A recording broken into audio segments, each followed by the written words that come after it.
When training our dogs, there are two critically important things that we need to do in order to have them be successful in their training. The first is communicating clearly and consistently when they're on the right track and offering preferred behaviors. And the second is not waiting for them to mess up.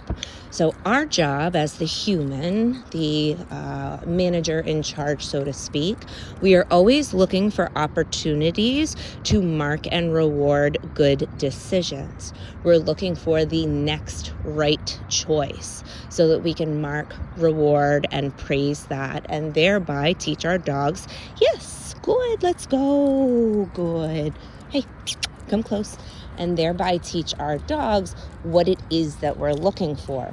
The mistake that a lot of humans make, Parfait, can you go find?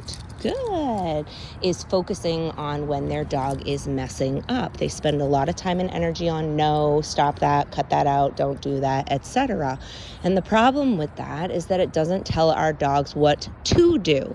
And so it ends up looking like they are testing their human after that, because to a degree they are, but not in a manipulative sense. They're testing in the sense to see what is acceptable. So they understand that you've said no, you've told them not to do something, and so then they are trying to problem solve because they're natural born problem solvers. They're trying to figure out what is it that you're looking for.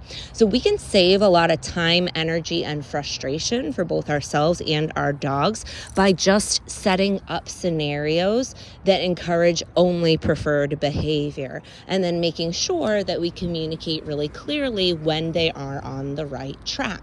The more that we repeat patterns, the more consistent we are, both in repeating patterns, giving them opportunities to be successful, and then also communicating when they're on the right track, the more easily and frequently they will be able to offer those preferred behaviors. And notice I call them preferred behaviors. There's no such thing as a bad behavior when it comes to a dog. Moral constructs to behavior is a human construct. Dogs don't think that way. They're not trying to be bad. That's not how they roll.